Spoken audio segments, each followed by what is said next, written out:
introduction, so you guys are very special.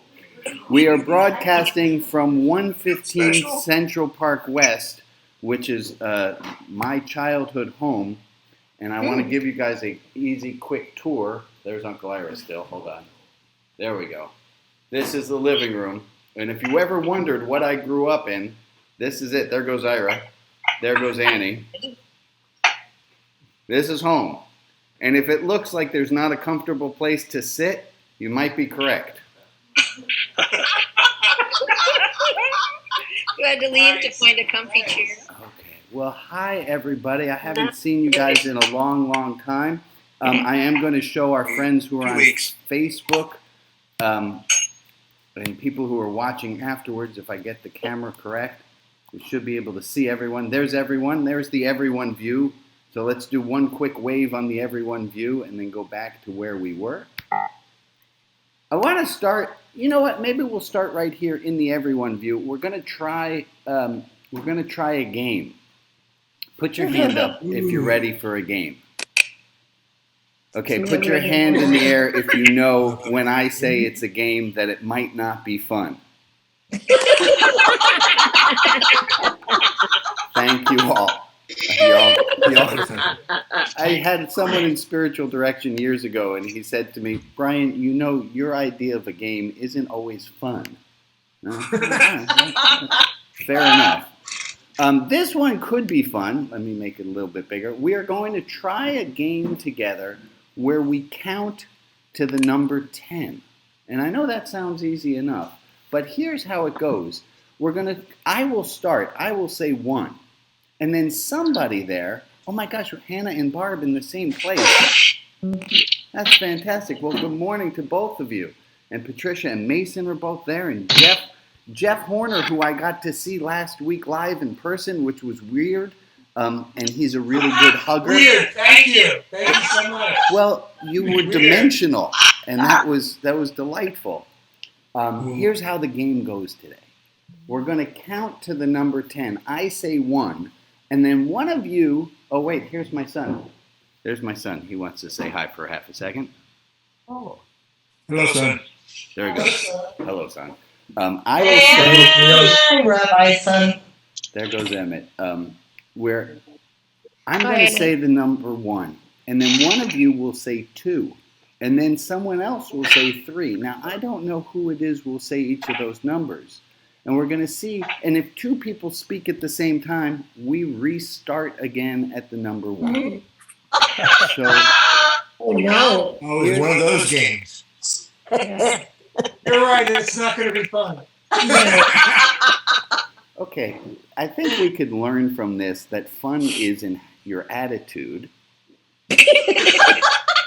One of you learners. So, here we go. I'm going to start. 1. 2. Oh, all right. Let's try that again. Let's try it again. 1. 1, 2, 3, 4, 5. All right. Let's try again. I will start again. 1. 2. Oh, no. Let's try that again. We got to 4 pretty well. 1.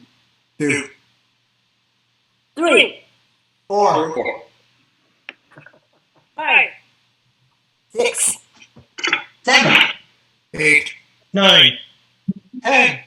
All right, we'll count it, even though I think we kind of bluffed up on 4, but let's pretend like we did. What I wanted us to get to in that was that the way that this works is we need to have, and let me take you guys off of Zoom so we just are seeing me right now. Hold on. For those of you who are arriving a moment late, I am broadcasting from the living room at my mom's apartment where I grew up. Oh, you're in Portland. I'm in New York City, in case you can't. I made that part, right? Yeah. Oh, no, I didn't. No, Hi, Elaine. Is she there? She is not. She's getting dressed. We are in town for my niece's bat mitzvah party, and my mother is not wearing enough to be camera ready right now. She said, "Is there anything I can do?" I said, "Yes, stay off camera right now." So what I wanted us to get to in the counting exercise, and I'm not really sure if it got us there, but here's what I wanted us to get to, was the idea that we need to create space. And that's really what a Sabbath is about. It's about creating space. Now, it's a weird idea, but I think we all get the idea that space doesn't just happen. That we have to carve it out. We have to create space. And I remember hearing, and you might have heard me tell this story in the past. I was at a conference and I was on staff and we had 3 minutes to do something. And I was like, come on, hurry up, we have to do this. And there was a woman on the staff, and I can't remember her name right now. And she says, oh, we have a spacious 3 minutes. And I remember, of course, wanting to punch her in the throat because I was in a rush and she thought she had a spacious 3 minutes. And she was right. Oh, I forgot to pick up the book. I'm reading a book right now on time by a man named Dr. Robert Levine.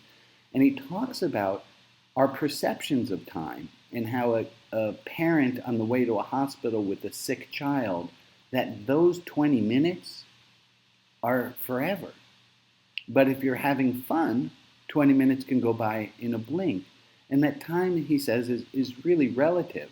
And if you're looking at something to do in 3 minutes, it can be a spacious 3 minutes or it can be a rushed 3 minutes. And really, that's up to you. And I thought about silence. I thought a bit about silence and how in conversations we often try to, we wait for the other person to stop speaking and then we start talking and then we wait for the other person and it just goes back and forth, and that there's not a whole lot of silence. So my goal today, and especially being here in New York City where everything's sped up and everyone here is... And it's never silent. It's never silent. There's always a rush. And the only way that I could find any peace here is me making that space. And there's a great quote from Gandhi. And he said, there is more to life than merely increasing its speed. I'll say that again. Gandhi said, there is more to life than merely increasing its speed. And that,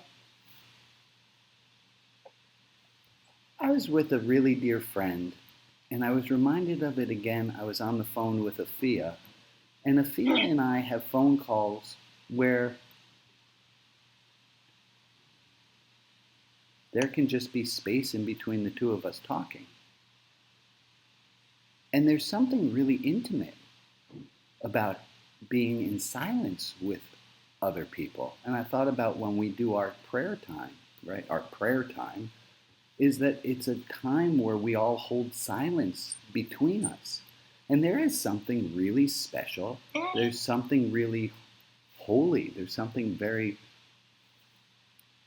non-regular about being in silence with a group of people. And before we get to our prayers, it's just hitting my ears so weird today.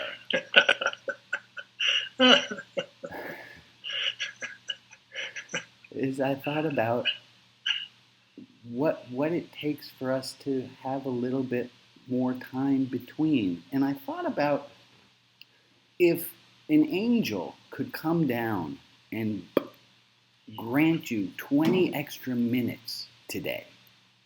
You can have 20 minutes and you can have your choice of how you spend those 20 extra minutes today.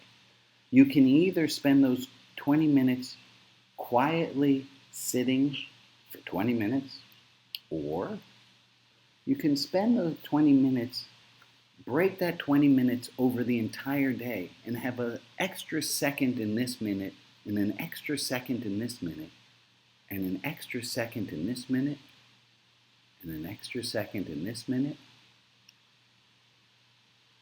And we can make a little bit more spaciousness in all of our days.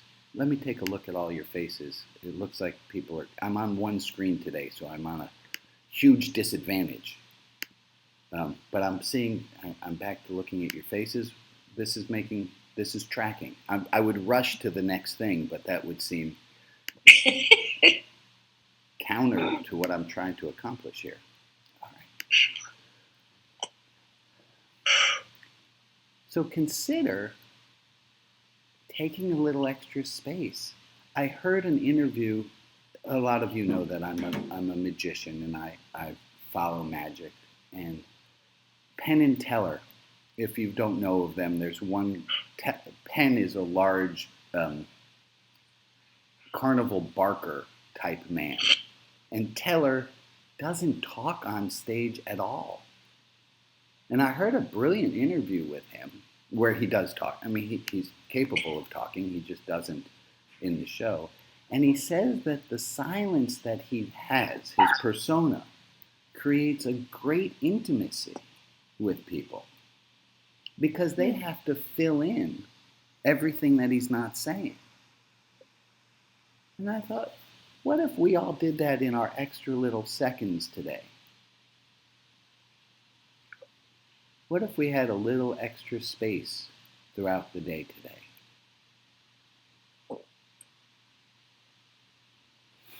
And we're nearing service number 100. It's a loose count. But we've been doing this for 2 years, right? We started at the beginning of the pandemic, starting around now. Oh, and I was going somewhere with that. And I lost my train of thought. Oh, I remember. At the beginning, if you tuned in to those first services, you know that I was doing it really like P.T. Barnum, and there was a game show right around now, and we all tuned in. And boy, oh boy, if I've learned things in this pandemic, and that's going to be a topic for us to possibly look at, of what did you learn in this pandemic? But if I learned something in this pandemic was, I don't need to do P.T. Barnum shtick. And actually, people, as much fun as that is, as much fun as it is to be the Penn of Penn and Teller side, barking and having fun, and that I would much prefer to have this intimate Teller side. Okay. My dear friend Joe. Yes. You ready to read us some prayers for the day? I will spaciously read the prayers today. We'll start with Scott G, Rita, Frida, Francis, Margaret, Alex, Diane, Greg, Judy, Tanya, Jeff Brooks, Carol O, Carol W, Lauren N, Lauren L, Amy A, Amy G, Betsy M, Patsy, Tula, Christina, the Ukraine, Russia, Helen, and Jim.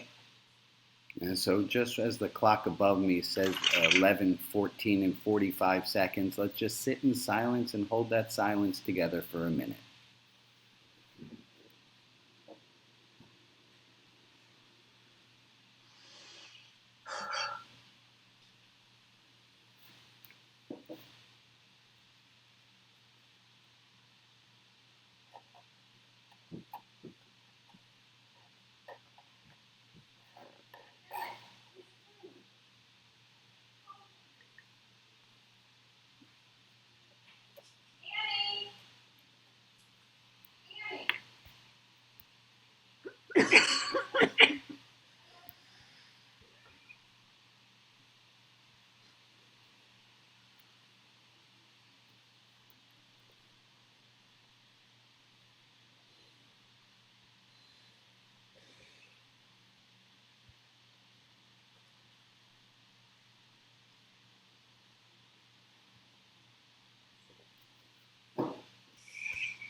Okay, now.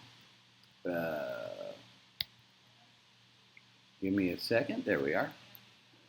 Have some follow-ups. Last week we had me Junior run the service, and that was no. Last week was you guys running it. The week before was me Junior. I had so much fun listening to you guys run the service last week.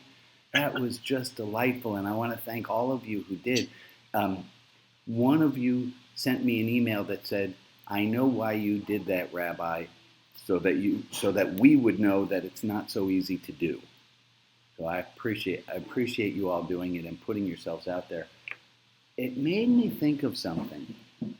The talent show fundraiser, which raised $5,000 for the people of Ukraine, and so thank you all for that. That was a beautiful thing.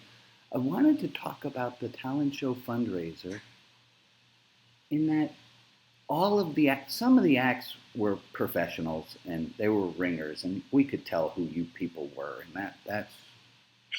But then there were some like myself playing Hava Nagila on the French horn, and I did not know I moved my body as much as I do when I play the French horn, and it wasn't great. It was heartfelt, and it made me think a lot about. I'll get to what it made me think about. Watching those of you who submitted videos of yourselves, and you weren't professionals doing it. It was just you doing you. It was vulnerable. It was open. It was honest, and it reminded me of when on the services people have shared heartfelt truths, and it goes to what Brene Brown talks about when people are open and vulnerable, it makes us want to be, it opens up if we allow ourselves to, we open up our hearts to them. And I saw those of you who did performances, I mean, Alex and Scott in the play, you're not the best actors in the world. I don't think this comes as any surprise. But the fact that you put yourselves out there honestly, openly, not perfectly, made me love the two of you all the more so. And I hope if I could sermonize that into something, it would be, let's take more risks. Let's, as Brene Brown says in quoting Theodore Roosevelt, dare greatly. Let's be brave and show ourselves and not be perfect. And in that way, be more open and more honest and get a little bit more love in. Okay. Let me pause there. I have so many pieces of paper around me, but I'm remembering this one, which is to leave a little bit of space between. Which brings me to these two guys these are not the originals. I recreated these. You guys remember these two people? They were on a stick last time. They were on a Yes. stick last time. Stick. Yeah. So this was. They were cut out. Wait, I'm going to put them in this order so they read better. This one.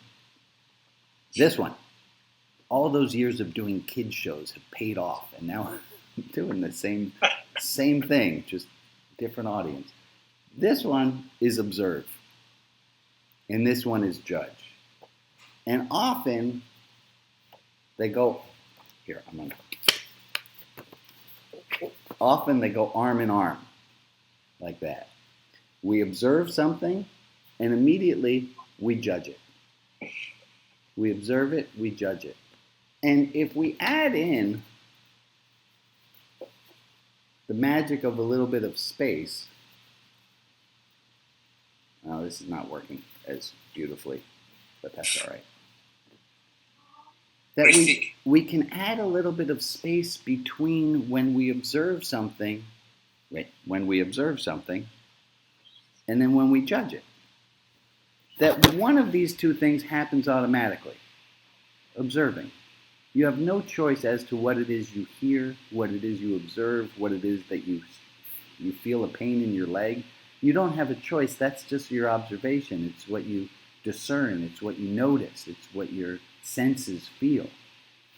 But your judgment of it that's not necessarily fixed. And the more space we can put between observing something and judging something, the less we wind up living in our judgment.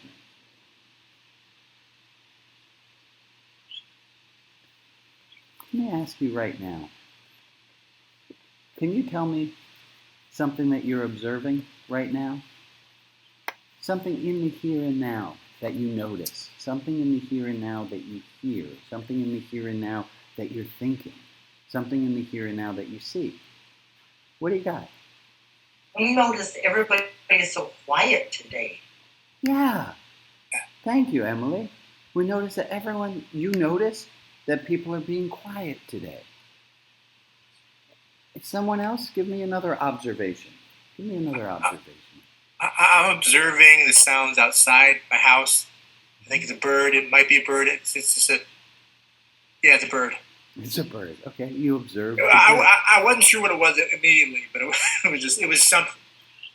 The fact that it's something, not something specific, is. Yeah, you observe that you're hearing something. Perfect. Thank you, Aaron. Everybody should be able to come up with something that they're observing, something they're noticing right now.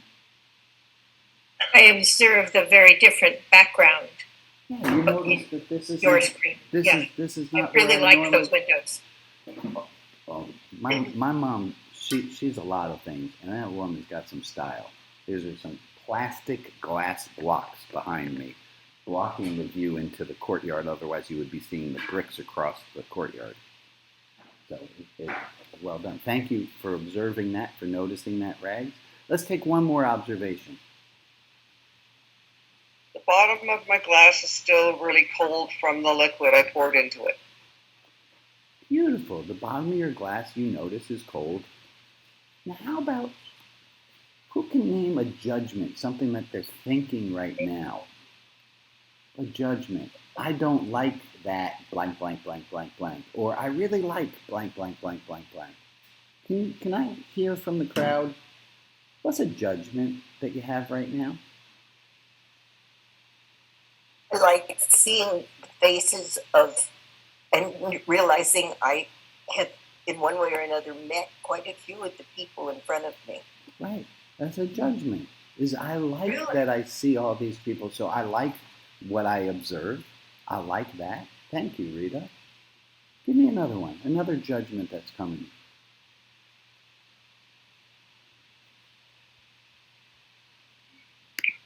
Okay, maybe when I was talking about spaciousness, I overdid it. To be obedient, you know. Yeah. I don't like that it's so quiet. Okay, thank you. That's a perfect one. That's a perfect one, Emily. The judgment is, I don't like that it's so quiet. The observation is, it's quiet. I don't like that it's quiet. Now, how quickly are these two things happening together? And how easily can you add a little bit of space between the two of them? I notice some people are smiling and some people are not. Yeah, that's a observation. Go ahead. I think Michael or Al started to talk, and I couldn't. Or Ray. It was someone in that group there. Well, for me, it's the other way around today. I'm sort of liking that it's peaceful. There's space in between people speaking so you can hear them. And it's a reassuring thing today for me. Yeah, wonderful. Thank you, Ray. Where did these... They're already gone, but I have an observation. I just realized that if I relax my muscles, I can let the judgment go more easily. Oh. Specifically, like my head, like my temples. If I let that go, I can let the judgment go and not sort of attach myself to it. Yeah. Grasp it. Who else has got like that same kind of feeling? Thank you, Aaron. And they seem to be so... When I'm in a tense mood, everything around me is tense, my thinking included, my body included. Okay, this is... Yeah. Emily, how are you doing on not liking how quiet it is? Didn't hear you. That's all right. It's okay. It's okay. Is Diane Bloom on the line today? Is she here? Diane here? Because I wanted to follow up with Diane about something. Because last week, Diane commented on something that she was going to try for homework, and I'm wondering how many of you did in a slightly different topic. Not slightly different, a different topic. Was last week in the service, there was a question of if you would dare to say to someone, hey, it seems to me like what you just said was snide, or it feels to me like you were trying to insult me just then. Anyone try that out last week? Anyone try out saying to someone, hey, what you just said sounded a little bit snarky, and I'm wondering if you intended to be cruel, or if you intended to be mean, or did anyone try doing that in real time? I did. Not me. Anyone I try? sort of did. I did. Okay. Does anyone who did that? Well, let's start with, did anyone who didn't do that intend on doing it? I didn't meet any snarkiness this week. Well, I didn't have an occasion. wow, okay. No comment. No comment. I chickened out. Who said that? Was that Joe? Yep. Joe? Yep. Congratulations. Pick a color. Purple. You get a purple sticker for being so honest that you knew you wanted to do it, but you didn't. That one's right there for you. Thank you. Anyone else? Anyone else on a follow-up on calling someone out, on saying, hey, I'm not really sure if you meant to be mean, but that felt a little bit mean? There was somebody else who was going to comment on it. Oh, yeah, that was me. Was there anyone besides me? Actually, yeah, I did. I'd forgotten because I did it through email. Is that Meg? Yeah. Talk to us, Meg. Well, I was in a class and I asked a question, and the leader of the class, who should have known better, yes, that's a judgment, cut me off. Just and I didn't want to take time in the class to say what I was thinking. Plus the fact I wanted to think better thoughts. Wait a moment. So I said, Meg, wait a second. It sounds like you actually put some space between the observation and the judgment, and you took your time. I took my time to say what I wanted to say, to call him out on it. And how did that go? It went very well. He apologized. I thought part of his response was a little snarky. The question I had was on belief and faith, and he says, we're not discussing that in this class. And in his response, this was by email, he talked about the different kinds of faith and stuff that you could have, very esoteric crap. But he did apologize. And you there's a word I learned from Pema Chodron, and she talks about a Buddhist term called Shempa.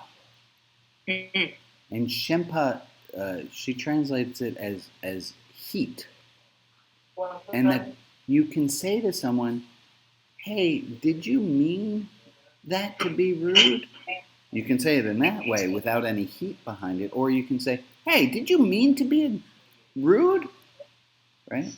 And they're a world apart.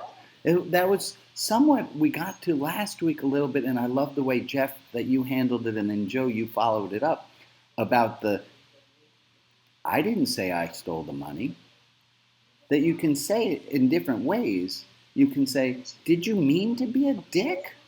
Or you can say, "Hey, did you mean to be a dick?" They sound exactly the same. They're written exactly the same. They're the same words, but there's one has heat behind it.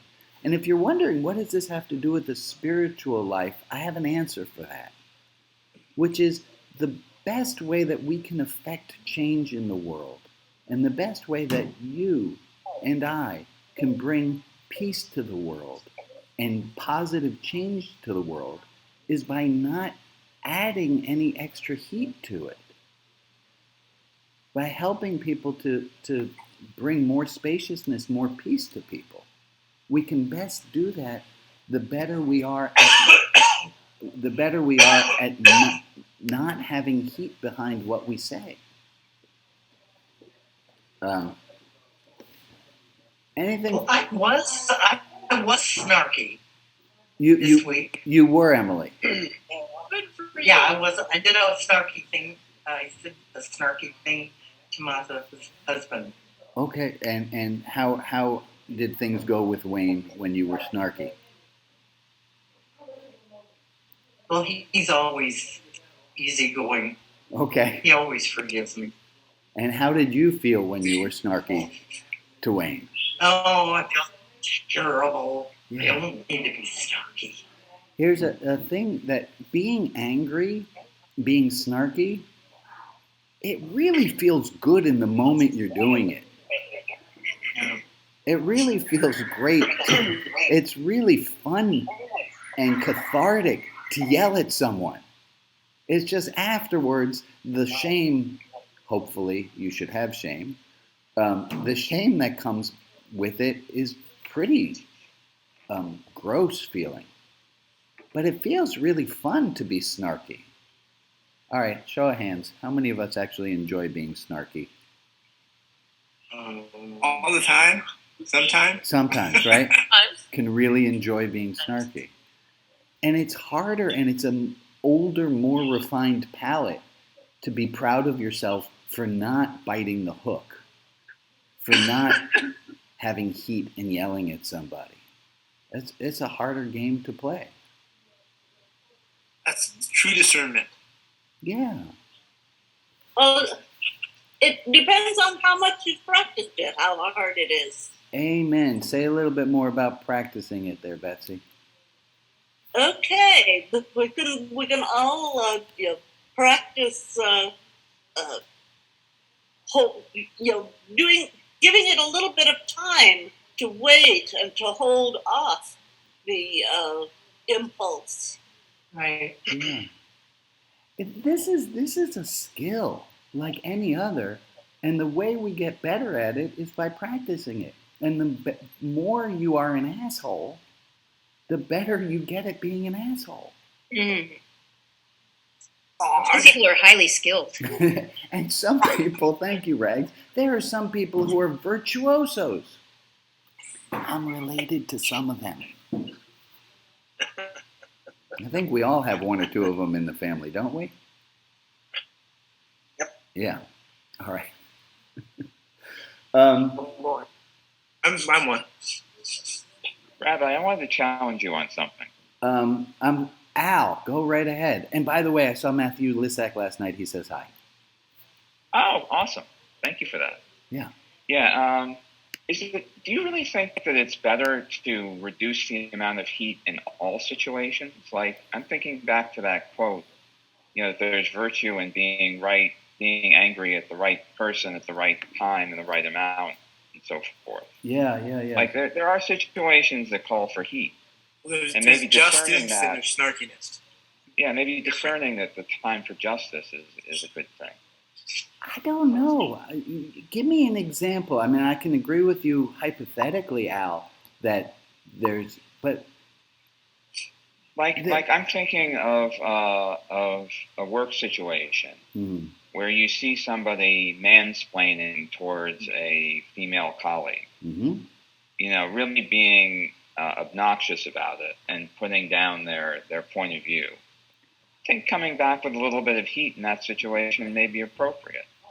Just to say, like, hey, that's not what we do around here. I don't appreciate that.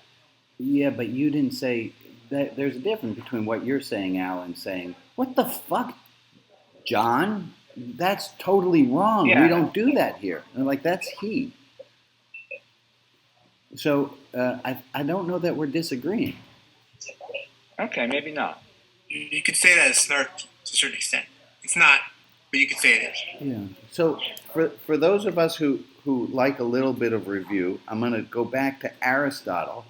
And Aristotle said anyone can be angry, that is easy.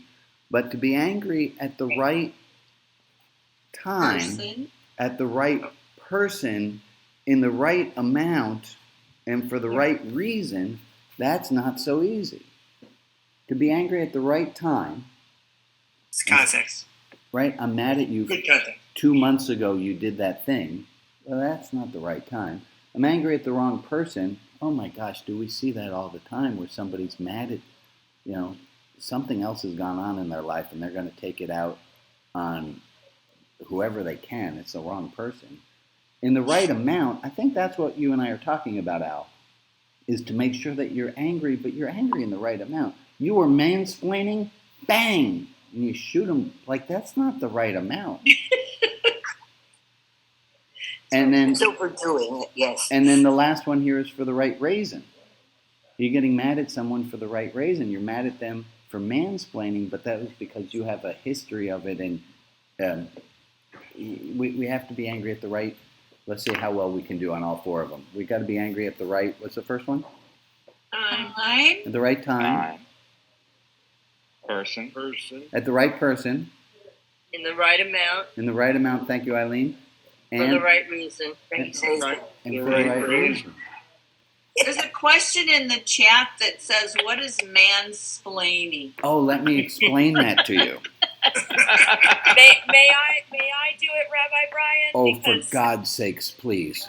Because I have now had it happen twice with a coworker, and let me tell you. Yeah. It's great. Emily, it's usually when a cisgendered, heteronormative male identifying person, usually white, goes to a female identifying person and then says, "Oh, here's a concept, and I'm going to break it down for you in its most basic form because I think you're stupid." See what Eileen just said. That I know more than you, and so I'm going to explain it to you, even when perhaps that female identifying person is like an expert in their field, or is like I think I had a friend tell me once that he caught himself mansplaining to a girlfriend about how ice is formed, and it's like, and like praise him for being able to in the moment be like, "Shit, I was just mansplaining to you, wasn't I?" And she was like, "Yeah, you were." Okay. So let me explain to you what Hannah just said. Yeah, that's mansplaining. Yeah. We all get I was just about to do the same thing. And there is something to be said about. Go ahead. Actually, that's. Go ahead, Eileen. Betsy. Was that Betsy? I apologize. Betsy? Oh, I'm sorry, I was cutting in there. But I was thinking just the term mansplaining is a sexist thing because it's not only men that do men. I've had people explain simple things to me from both genders. Yeah. And it irritates me regardless. Yeah. Yeah, it can go both ways for sure. Okay. Can I? And are gay men really exempt from mansplaining? I'm not sure that you have to necessarily be cisgender. There is something to be said of people with presumed authority taking up the cause of people who don't have as much societal power and cachet. I don't know how to say that word. There is something to be said about standing up and being an upstander. I do want to ask you guys a question. We were just in Washington, D.C., and there were people in a in 4 cars with a U-Haul truck behind them, with the American flags, with caps that said, "Jesus is my savior, Trump is my president." You know the people, right? And they were driving and honking, and on the side of their car it said, "We must get rid of tyranny." What? Spell tyranny wrong? Yeah, they were trying to spell tyranny. I don't know that. They wanted to get rid of tyranny is all I can tell you. And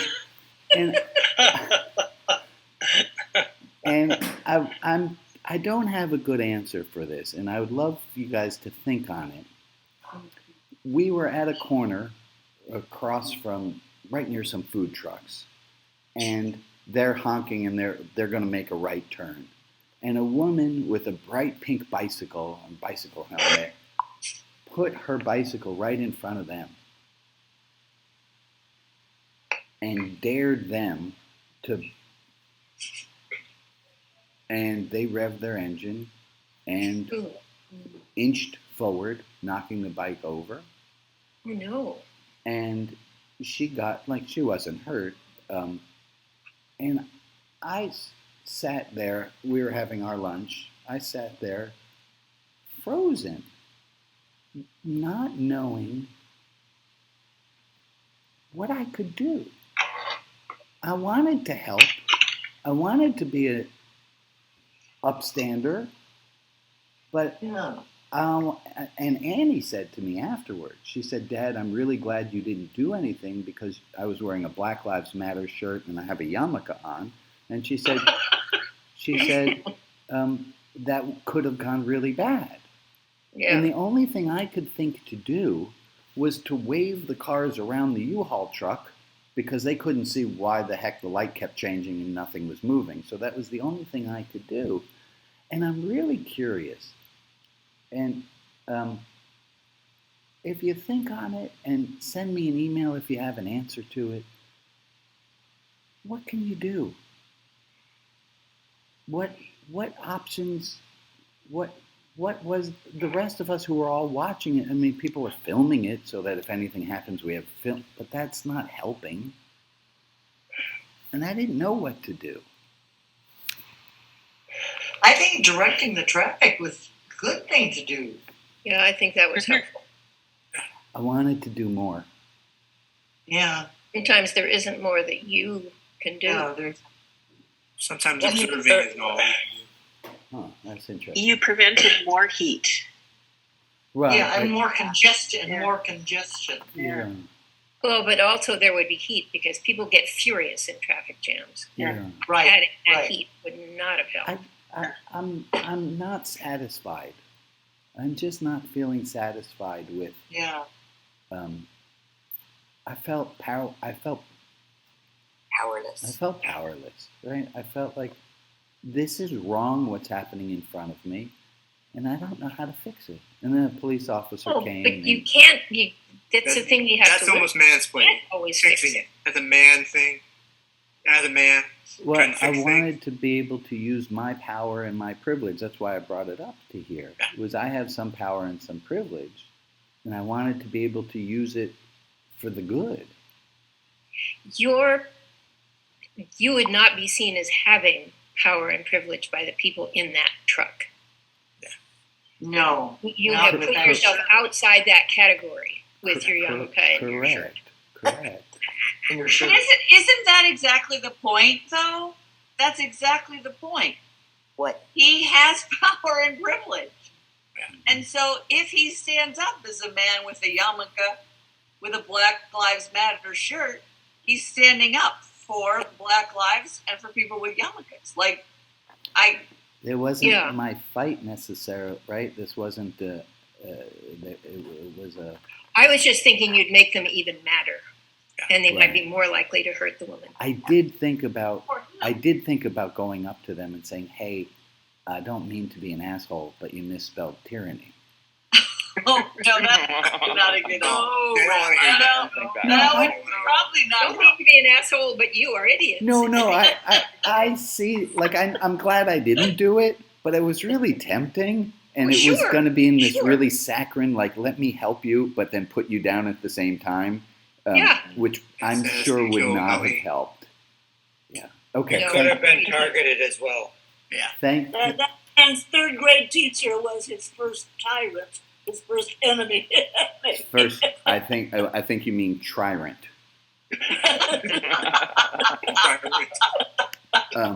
I'll show you guys a few things. I have a quote, and this quote is really meaningful to me today because here I am.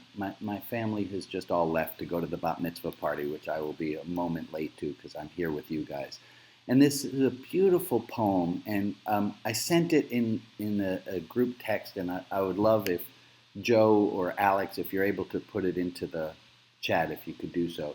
But this is one of my favorite quotes ever, and I hope this means something to you too as I read it, and know that I'm reading it here from this is the home where I grew up, and there's a lot of baggage, right, as we all have. And here's this quote. It says, "After a while, you learn the subtle difference between holding a hand and chaining a soul. You learn that love doesn't mean leaning and company doesn't mean security. And you begin to learn that kisses aren't contracts and presents aren't promises. And you begin to accept your defeats with your head held up and your eyes open, with the grace of a woman, not the grief of a child. And you learn to build your roads on today because tomorrow's grounds are too uncertain. For plans and futures have a way of falling down in mid-flight, and after a while you learn that even sunshine burns if you get too much.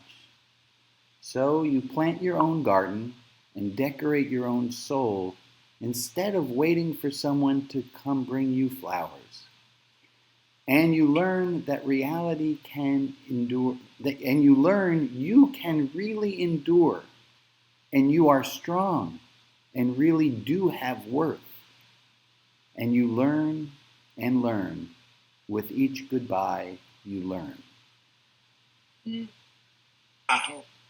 Wow. Yeah. I love that. Yeah.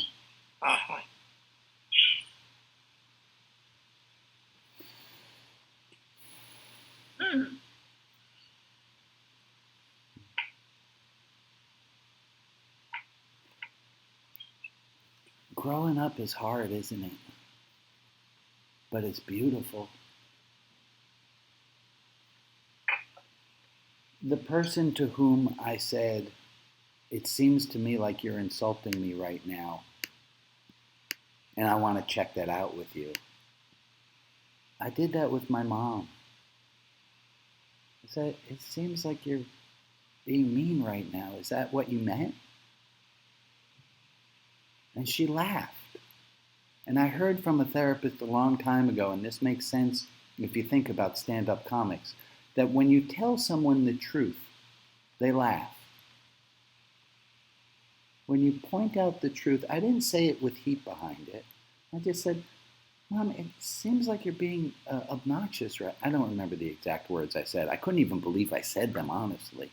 They kind of came out of my mouth, and I had one of those moments where it was like, "Oh, look at those words that just came out of my mouth. Wow, wonder how this is going to go." And I said to my mom, "It seemed like you were being a little bit obnoxious. You were being mean to me right then."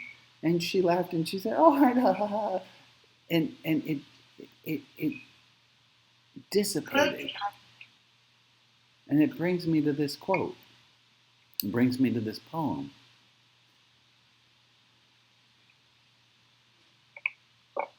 And then you have that moment. Ira, are you sticking around? Yeah, I have the ending. Oh, I just found out that Uncle Ira has the end of the service. I thought I was the only one in the house, so you can only imagine my surprise a moment ago. Yeah. Wow. Okay. You know that pit, you know that part of your heart that can just drop out for a half of a second? I don't know if you all, we all know what I'm talking about. Okay. Glad I shared. Any trains of thought? Anyone have anything to say? Because I am at a loss at this moment. that last part with each goodbye you learn. Yeah. That's really that's hard for me because I do not like the word goodbye. Mm. And so I'm happy to learn, but please don't make me say goodbye first. Yeah. With each goodbye, with each realization of change. Yeah. Yeah. That's how I heard it too, Betsy, is that it's saying goodbye to my old way of... Joe, what if we looked at it that way, of saying goodbye to the old way of looking at things? It's still the same to some extent, which is really, I know, odd and weird. Yeah, but it's okay. I'm comfortable, even if it's something that needs to be changed. Mm-hmm. It's still asking me to be uncomfortable temporarily until I get to the next place where I'm used to the new thing as much as I was used to the old thing, and so it feels like a limbo space that's very uncomfortable. Or you can go back to the Bob Dylan lyric and say, "Don't say goodbye, say fare thee well." Oh. I'm thinking of a Simon and Garfunkel lyric. Hello, hello, hello, hello. Goodbye, goodbye, goodbye, goodbye. That's all there is. And the leaves that are green turn to brown.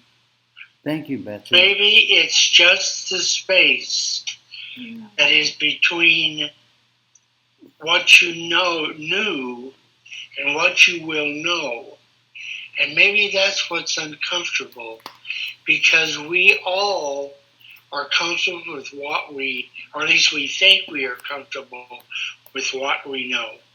And the chance that what we will learn will be uncomfortable in some way can be upsetting. Amen. So maybe that's really what is going on. Let's also make sure that we don't have to fix Joe and her discomfort. Yeah. It's also okay to feel uncomfortable saying goodbye and to not like saying goodbye. And that's all right. Oh, absolutely. Yeah. Yeah. Let me ask you guys as we're coming. What are you taking today? Let's take a moment before we answer. But what's the moral of the story? Hey, what'd you learn at that Saturday service today? What are you taking with you? What's a piece? For me, I'm about to go to a party, and I'm going to be excited to see a lot of people. And I'm going to do my best to have a little bit of extra space in my conversations and see how that goes. For me, that's what I'm taking. What are you taking? Let me see a hand up if you have something to say. Or what are you taking with you? Yeah, go ahead, Rob. You can never let go of anything. Anything you've been through is always still there with you. Okay. Amen. Let's take that with you. Go ahead, Bob. I see you have your hand up. What are you taking with you? We all have different meanings for the same word. True that. And Mayor... So goodbye for some people, based on how they've experienced that, can have a different meaning from other people. Yeah. And we need to have space for different meanings. Anne, I don't know if you were saying something. Your screen lit up for a second. I'm going to practice taking space to reduce heat. Yeah. Oh, say that again. I like the way you said that. What did I say? I'm going to practice taking space so that I can reduce heat. Right? In conversations. That feels almost like a science thing, that the more space that's in there, the less heat. Because if you get angry at someone, it gets angry and angry and angry and angry, and it doesn't help. There's a Martin Luther King Jr. quote where he said, darkness cannot dispel darkness, only light can do that. Hatred cannot dispel hatred, only love can do that. Getting angry, and Al, that's what I thought you were getting at. Getting angry at someone who's angry just builds up anger. And that's not going to help. And to quote the guy who lived across the street from me, you may say I'm a dreamer, but I'm not the only one. Right? In case you didn't get that from Uncle Ira's introduction, my bedroom window looks right over where John Lennon was shot. I was asleep at the time because I was 9 years old. I have an alibi. It wasn't me. Uncle Ira is going to help us out with our end of our time together today. Hold on. Wait. Well, there's Uncle Ira sideways. Here we go. Uncle Ira cam. Okay. Hold on. I'm going to zoom in on you, buddy. There you go.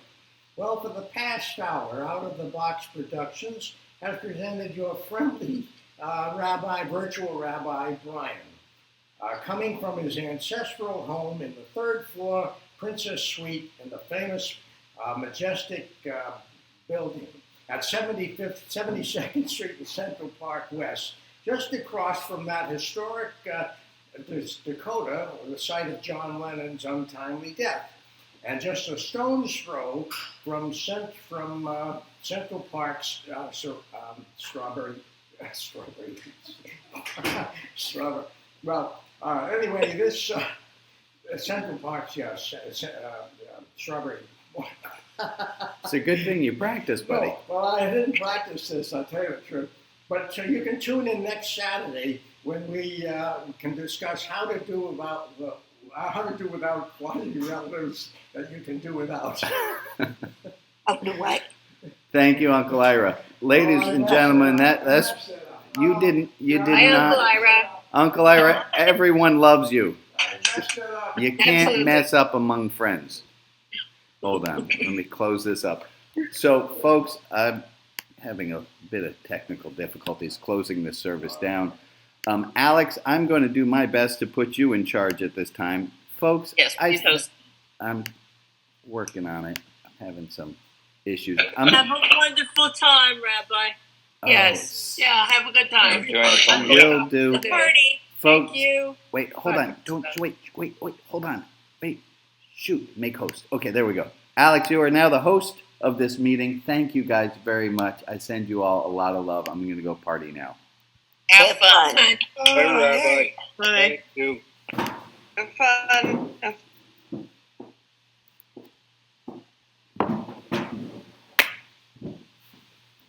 Okay, folks.